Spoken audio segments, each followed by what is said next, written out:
Hi, I'm Brent Johnson, and today we are at Mount Olive Lutheran Church in Minneapolis, Minnesota. With me is David Cherwein, who's the cantor and organist here. David, tell us about this instrument. Well, it's very unique in that it was designed together with Hermann Schlicker and Paul Mons to fit this room perfectly. It's much larger than one might need for a room this size, but they were very careful that it wouldn't overwhelm the people if you used the full organ. So it's Hermann Schlicker organ. What year was it finally completed? 1966. 66, but it was done in stages, right? They first completed the antiphonal division up front and used that for a year before they were able to do all of the work to enlarge and reinforce the balcony. And, so we had to be able to support this big organ. I think originally the balcony came about one more arch that way, and there was a window in the back, so there was more space than we see now, but the organ covered that window on the inside, but not the exterior. And for some reason that went through. How many ranks total then did we get? We have 55 ranks and 39 registers, so each division is complete with principal, chorus, and mixture, including the antiphonal hanging on the rail in front. The Werkprinzip that was Werkprinzip, very exciting back. So this must have been a pretty groundbreaking instrument in 1966 in Minneapolis, I would assume. Well, it was part of a movement that was going on in organ building for being able to do more of eclectic literature, but more geared towards the North German, which has a thinner principal and a brighter mixture sound. It's an acquired taste for some. They want to hear more thickness, and that was just the movement. It was in reaction to the early 19th century when everything was 8 foot, 8 foot, 8 foot, 8 foot. Well, that's kind of what it replaced. There was an instrument here that was very warm and had lots of 8-foot sounds, so this was a reaction to have something more versatile. Okay. So let's listen to the principal chorus then. I want to hear that 8-foot principal in the great. The 8-foot principal is this.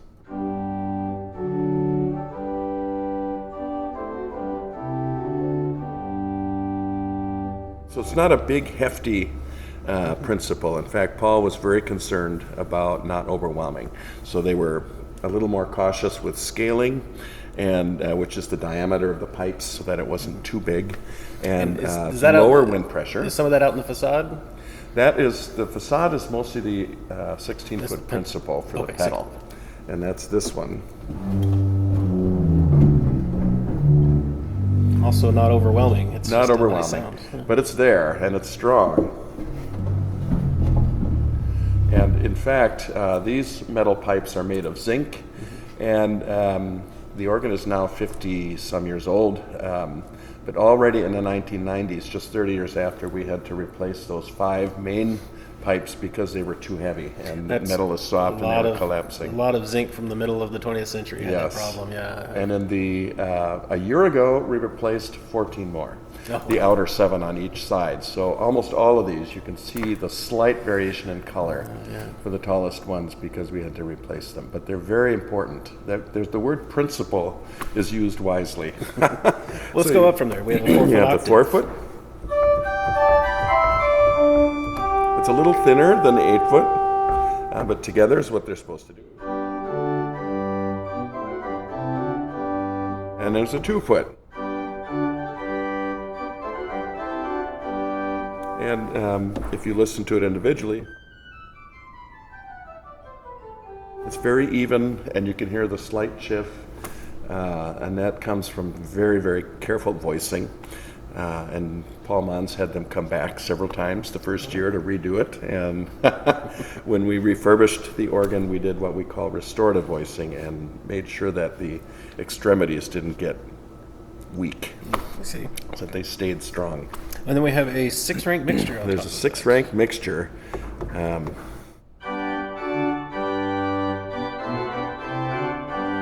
Fairly hefty sound. And then in the swell is another 4-foot mixture, which is a little bit lighter than the one on the grate. And when you bring those together, it's a fuller sound. And then the mixture on the swell is a 5-rank mixture designed to cap the grate mixture.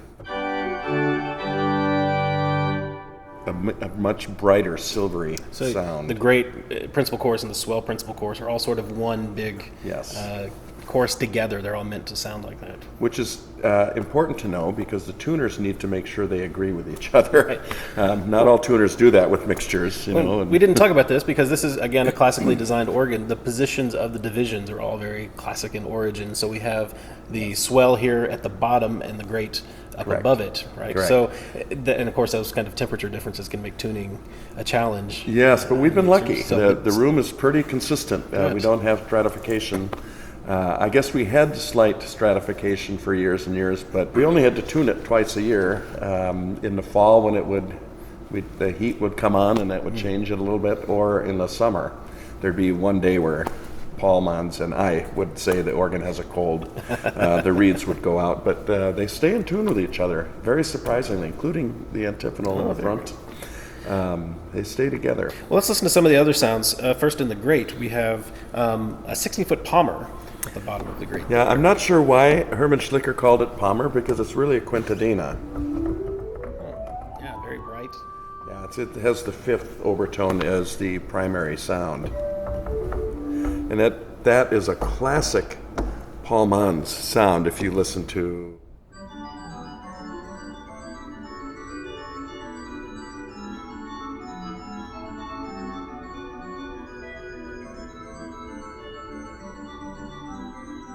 So it has that kind of hollowness to it. So tell me what you had there. You had the 16-foot palmer coupled with the swell. What's that? The Nozat, 2 2/3, 1 3/5, and I bring it down to the great up an octave from there. So it's a one. Wow. So you really get that bright sparkly, but you've got the 16-foot octave. That's a neat sound. And you know that the advantage I have is that Paul Mons did all those recordings on this organ, and so if I start to think I've run out of sounds, all I have to do is listen to the recording, and I go, what is that? And I come in here and find it, and it would be some unusual coupling paired together with something as far apart from it as I can. And I should add, you have pretty much all the couplers because of the electronic coupling system, 16, 8, and 4 in every division. So you but can not overly so. The grate the pedal only has 8 foot. That's okay. And the swell can come at 16, 8, and 4. And he did that for those mutations, not for the reeds. The swell has a full battery of reeds. All right. Well, going on up, we have an 8-foot Spitz flute in the grate as well. Yes, these flutes are very lovely.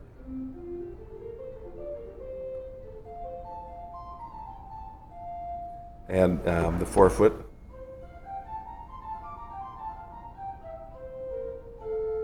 Together.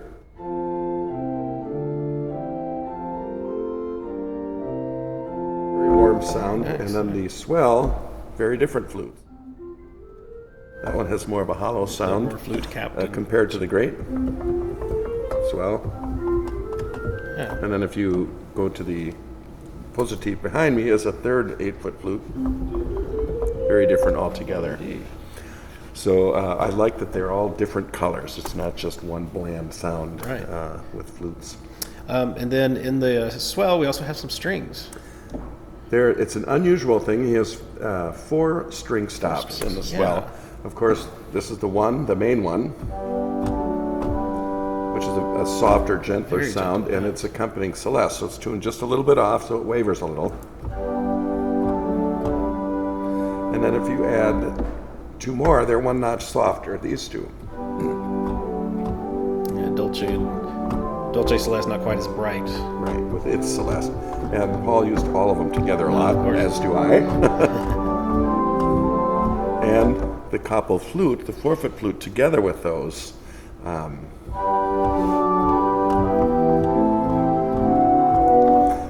so you have...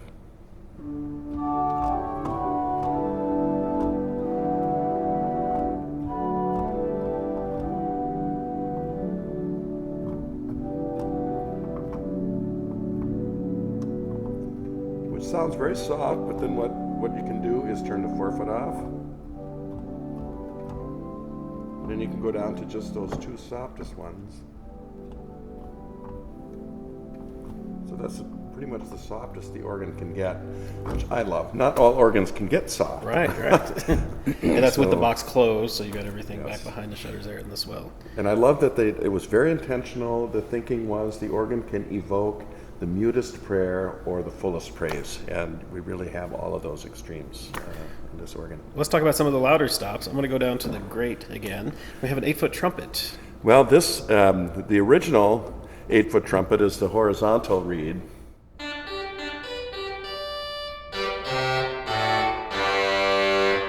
Original. That was the one that was the only reed that was in the great originally? That was the only reed on the great originally, and there's 16, 8, and 4 reeds in the swell. The 8-foot is a shalmai, so it's kind of a cross between oboe and trumpet.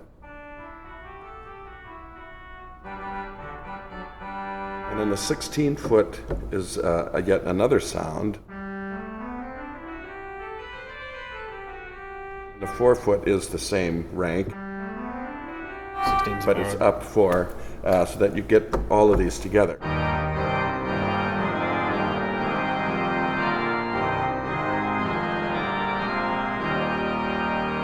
Nice gutsy sound, but it doesn't knock you over. Indeed. And the horizontal reed, Paul Mons told me, was kind of a compromise rank. Paul Mons wanted a chorus reed, something more Germanic, thicker, heavier, that would combine with the main sound of the organ. Hermann Schlicker wanted a big horizontal reed, and so Hermann provided this horizontal reed that's kind of halfway between. So interesting enough, you can play this.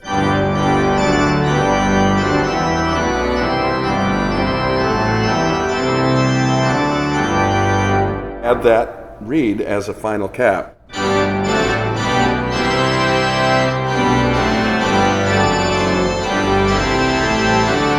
And up here it sounds very loud, but down in the room it blends in just like a French cavaillé reed. It's an ingenious reed. Yeah, very nice. But now we have an 8-foot trumpet that we added 5 years ago. It's not a new rank. It's the 8-foot trumpet from the pedal. I see. That we extended. So we did buy some pipes and make it a more Germanic reed. And the only reason I agreed to that was this is what Paul Mons wanted. Oh, and so that, of course, made it go right through with the congregation. Absolutely, we'll put that in. But it's been very nice to have, so we have both. And then Paul has those horizontal reeds available at the 16, 8, and 4 octave on the positive and the great, and at the 8-foot in the pedal. Oh, wow. And they don't couple. So you can use them as a solo voice. Then he could do his...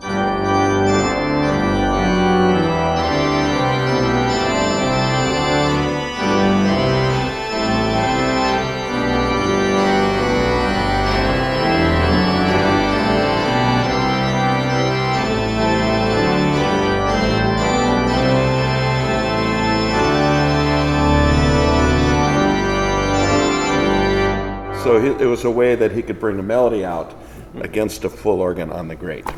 So, without making the reed so obliteratingly loud. It's just available. Right. And it's still just 61 notes, so it doesn't play its actual 16 and 4. Correct. You run out of pipes at the end. Right. It's mainly for that middle, just for so those that you can bring a melody lines. out against a full organ. Well, let's talk about this division that's behind us here. This is the... it's called a ruck positive, which means ruck is behind in German, ruck. And it hangs on the rail, and the thinking is that it covers the shadow underneath the balcony.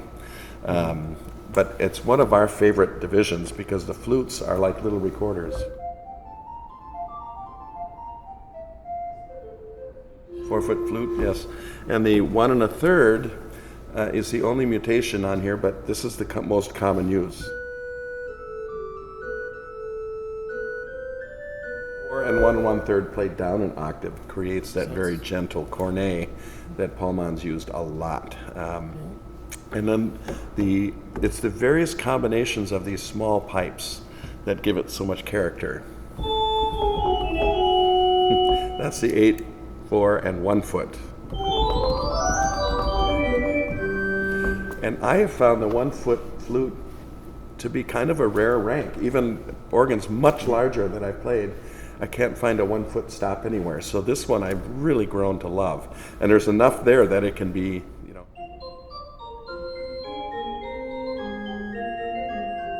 adds that tinsel sound. And then, of course, if you add the 1 1/3,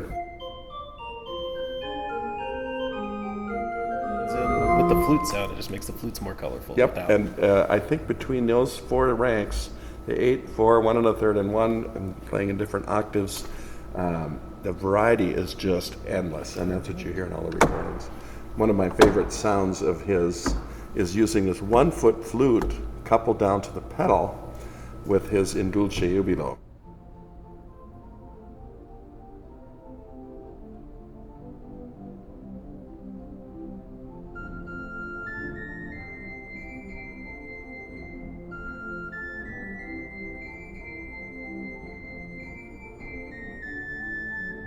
So it's just got such character to it. Yeah, and to be able to play that sound way up high in the pedal is Yes. really creative and makes people go, how's he doing that? And then I heard he brings that down to the pedal with a 32-foot reed, Really? and to bring out the melody of O Sacred Heart No Andre.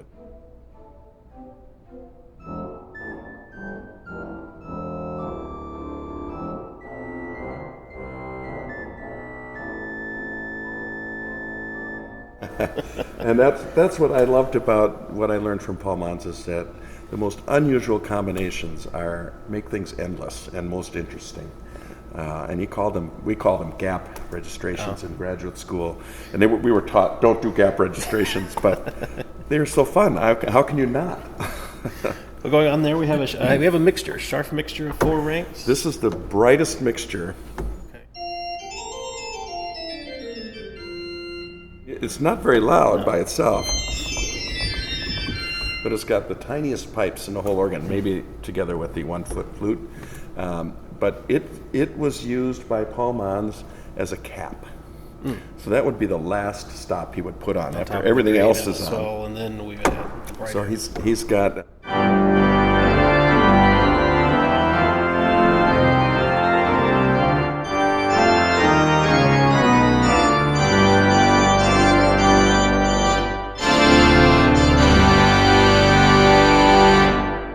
I guess that wasn't totally true. He would cap off that with the horizontal reed. But, all of your fluid. That's a bright sound, but not overwhelmingly loud for those upper high mixtures. I think the thing that's amazing about it is it goes so well with congregational singing, and that was also very intentional. Well, that was the purpose of this organ mainly was just accompanying the singing first, and then literature was an important thought, but it wasn't the most important thing. You weren't trying to design a specific genre or period here to play one composer, which sometimes we see that the organ is a repertoire specific instrument, to quote an organ builder that I know. And those are important, but not always useful in a church that's active, has an active music program. I think the one thing that's critical is, does it help people sing? And I think that was the first responsibility that they built this organ for. And the second was to be as eclectic as possible. You know, there's some genres this organ, you have to work a little harder to get it to work, but they can still do it. Forces you to be creative. Yes. We have one more stop back here I want to hear, and that's the crumble organ. Yes. Ruck positive.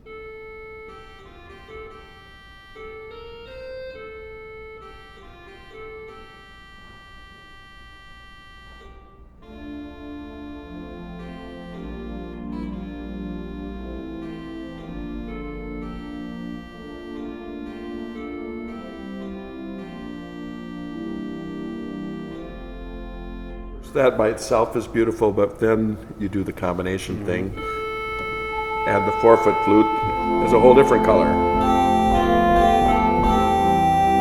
Or the 1 1/3, down an octave.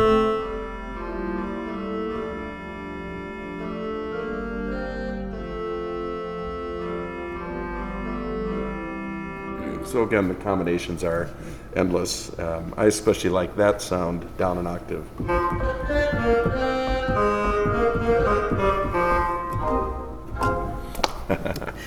Now, in the pedal, how many ranks do we have in the pedal that are independent?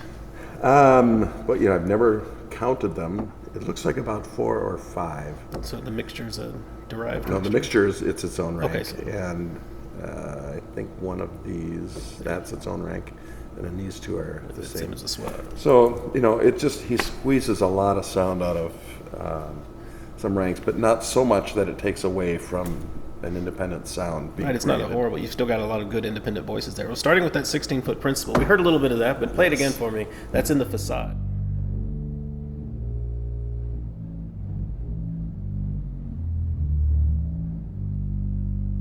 Very present in the room, but not loud. And then the 8-foot to that, of course, gives it the definition.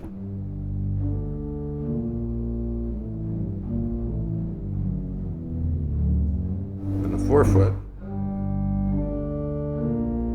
that's all the same set of pipes. It's all one ring, but but the 4-foot by itself is called the chorale bass because you could put the melody.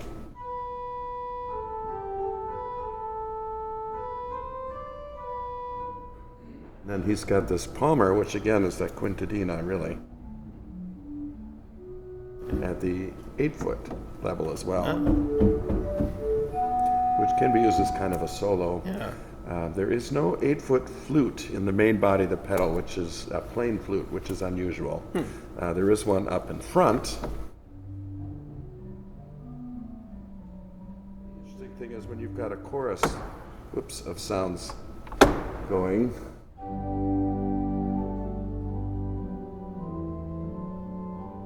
you can't really tell that 8-foot pipe is coming from the front. Okay. It's an interesting acoustical phenomenon downstairs. Unless I only play the antiphonal division by itself, it's hard to tell what sounds are coming from front and which are coming from behind. They blend together so well. Well, we'll listen to those in just a minute. We still have a 2-foot block flute in the Yes, and that's independent. yeah. So that's got a gorgeous sound, and that together with the palmer. Another creative gap there. Yeah. But that stop really comes in handy for bringing a melody out. It really carries well with 16-foot.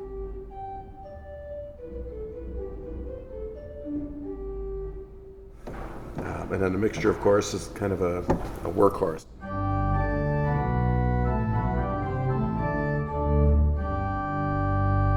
4-ring mixture there. Yeah. And then we go to our reeds. Then we've got the 16-foot Forgot it's weed the same from a as swell, which is a lighter one. By itself doesn't sound like a lot, but it's great for Bach.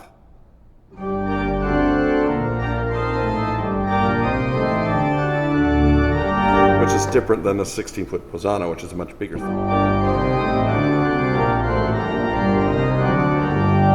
So it's nice to have two options for 16-foot reed. The Posano is a big sound. Much brighter. And again, doesn't shy away from the bottom. Yeah, the contraforgot is an extension of the Posano, the stronger one. So you can hear this lowest note, and then the next one, which goes down. And those pipes are actual length right inside the case behind this facade. So they are the tallest pipes in the organ. By themselves, they sound silly, but against the full organ, it's very thrilling.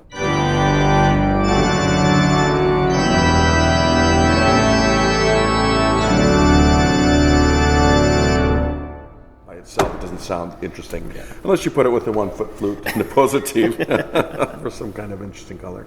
Let's talk about the first part of this organ that was installed. While they were waiting to have this one finished, the church actually used just the antiphonal division, and that is 6 ranks, all installed close to the chancel there. And those play here on the grate. Yes. And you have to have this on to make that happen? No, we're antiphonal to grate there. I think he did that so we could switch back and forth quickly. Oh, I see.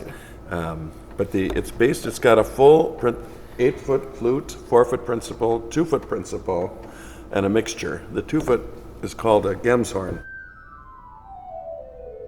But it's a pretty big sound. It's actually more like a flute than it is a string. Yeah. And then it also has the 8-foot extended for the pedal. So it has its own 16. Yes. So if I were just to use that organ,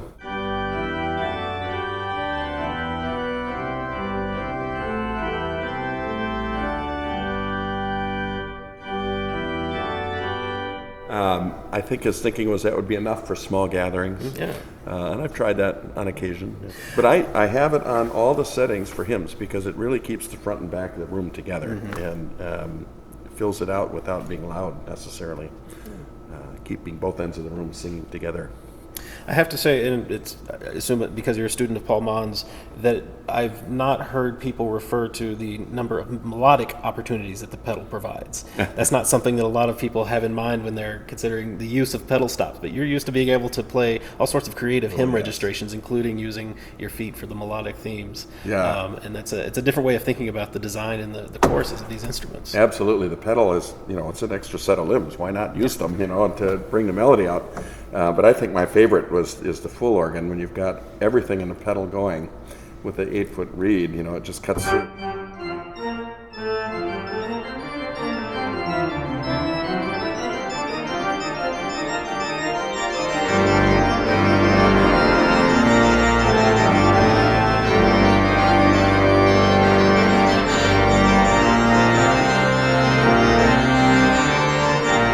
And then if you split it into double pedal, it gets even more exciting.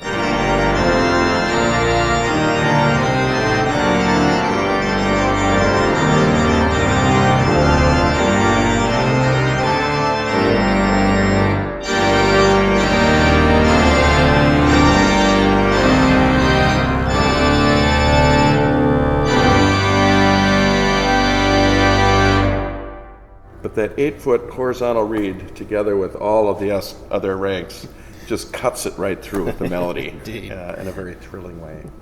And of course, all of this is aided by a nice modern combination system. This was all restored. Yes. When was that work done? About 5 years ago, we had a major reconstruction project, and they asked me, how's the organ? They are very concerned about making sure the organ stays in good shape. I said, it's working fine, the old capture system, I used to have to set it by pushing the button, holding it, and putting manually stops. It's still working. It hasn't started to fail yet, but it will. And they said, well, then let's do it now. It's very proactive of a congregation to Yes. want to preserve the organ, not have to have any problems with. Right. Usually it's when stuff starts to fail that they go, oh, maybe we should think about fixing that. But no, we did that, and we replaced all of the electronics inside the console. Okay. So the console was out of use for a summer. And we sang a cappella. We didn't just run to the piano. We just sang a lot of things a cappella. But then we have now over 300 levels of memory. Oh, of course. And a playback system, which I like. I can put something in there, and it'll play it by itself. And what that allows me to do is go downstairs.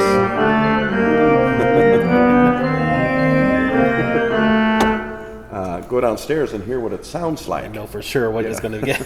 But when we rededicated the organ after all that work, Paul Mann's was here. And I said, Paul, I will vow to never use that during the service. It's only for practicing. But it's been very helpful to hear what's going on in the room when I'm playing my own things, to hear that. We have 8 generals and then 5 divisionals, 4 on the Yes. bottom. There's an interesting little thing. You have a general cancel toe stud. Paul Mann's had them add 2 unusual buttons down here. There's a general cancel just to the left of the swell pedal, which I've never seen anywhere else. No, I've never seen that. I think he just wanted it quick and somewhere fast. And the other is a crescendo on and off toe stud. I'm familiar with that. And I've never really used either That's one. for those of us that are clumsy and you might hit the crescendo when we're looking for the other shoe, and so it's nice to have. The other option is you can put it halfway on, Yes. and then kick it, and it automatically takes your crescendo to that level. If you know you want Yes. to come back from maybe, I don't know. But it's I have seen those. Those are common on Fisk organs. I know that you like to have those. He called it another piston. Right. So back when you only had 8 levels, I suppose whatever he could do to get more sounds quickly, that's what he did. Well, I'd like if you could play a little for us of some of Paul Mann's work, or if you want to improvise anything at all that you feel like. One of his most famous pieces is the St. Anne.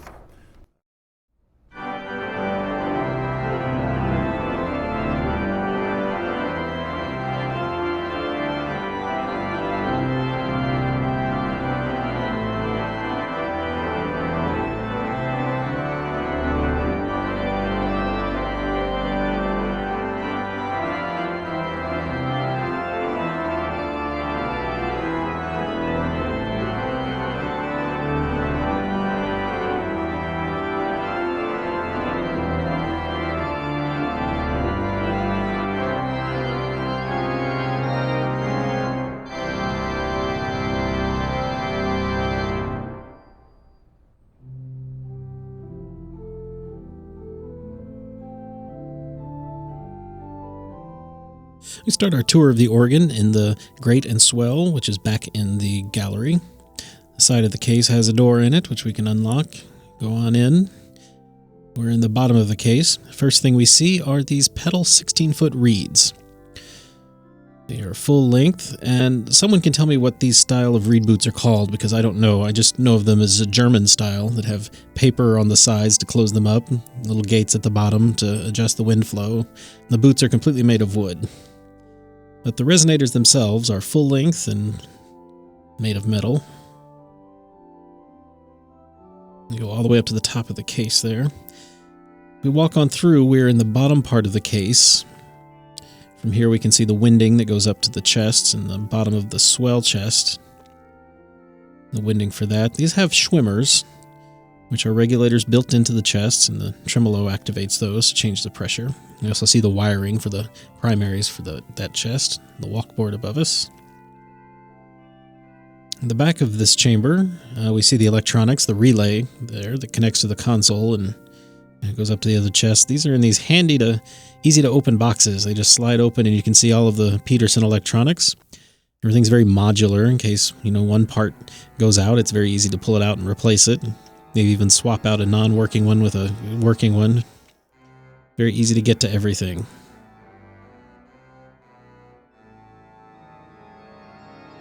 And from there, we're going to go up the ladder to the swell division. Up we go. Magically, we're there. This is the swell. You see the main chest there on the left with some offsets to the right. Everything is very compact and neat in here. The swell shades are closed in front of us. And then the reeds in this division are on a side chest all to themselves. So some of them are easy to get to. I'm not sure how you reach the lowest ones to tune. There's the swell mixture. Everything has scroll tuning on it. But all very neat and in good condition. This is a 53-year-old organ.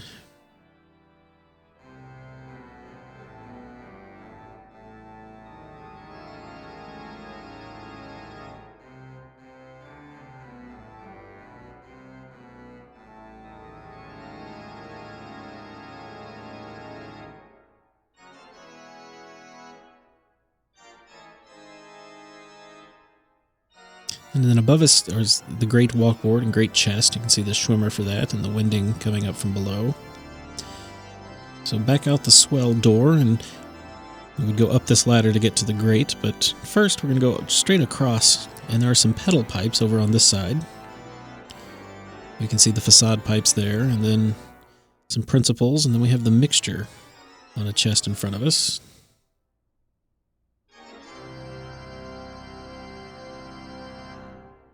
The Borden is at the back of this area. Underneath is the winding.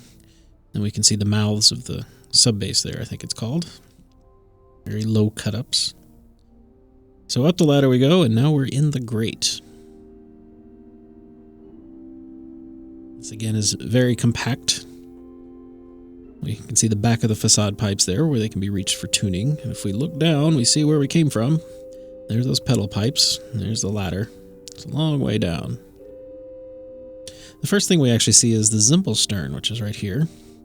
This is a unique design. It's got jingle bells on it. They're held in place by springs, and they're shook through this cams on this axle here. You can see them from the other side. They're just bumped enough to make them jingle.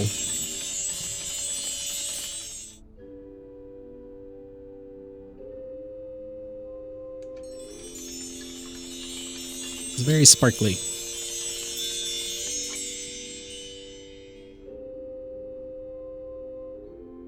So here are all of the grate pipes. The 16-foot Palmer is offset on the back and to the side.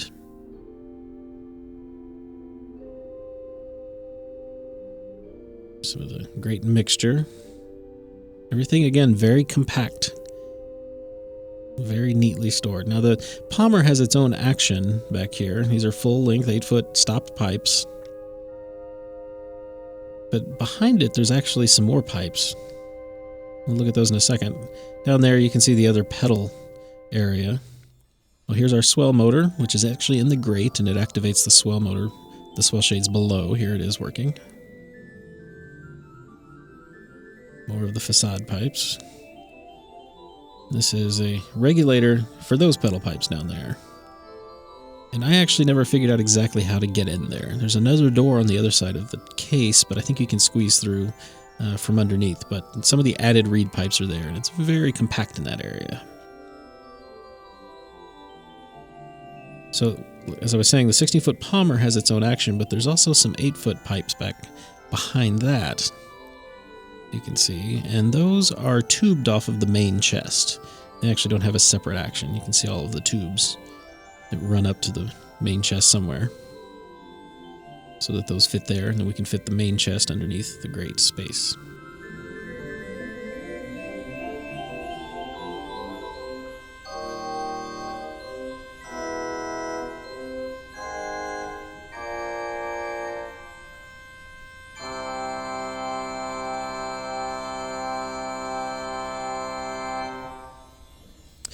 So we're going to go out to the Ruck Positiv now, which is out by the console.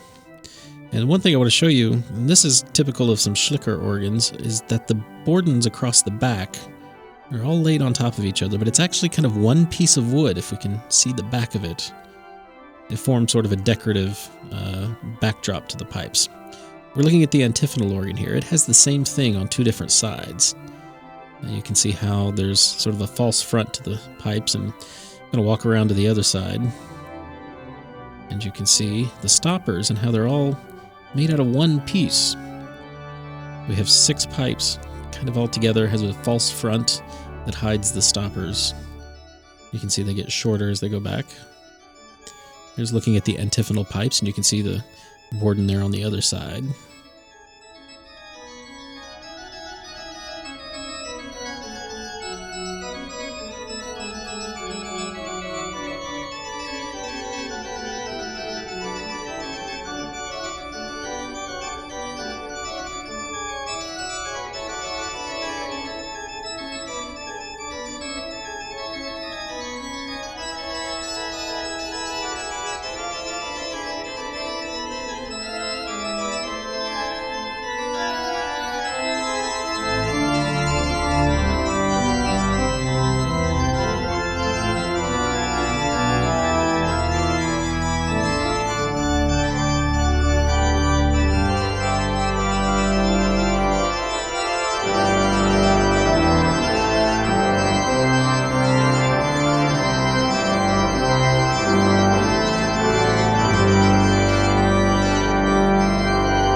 So David, thank you so much for showing us this wonderful Hermann Schlicker organ from 1965. My pleasure. Here where the legacy of Paul Mons lives on at Mount Olive Lutheran Church in Minneapolis. You're also the choir director here. Yes. So the choir sits up here, and I imagine this style of console makes it much easier to conduct and play all of this at the same time. So you have a lot of great music going on here at this church. So very much so. Thank you for showing us this organ. Remember, for streaming classical organ music 24 hours a day, visit any of our 3 stations, organlive.com, Positively Baroque, and The Organ Experience. If you like this video, subscribe. We'll have more coming up soon. I'm Brent Johnson. I'll talk to you next time.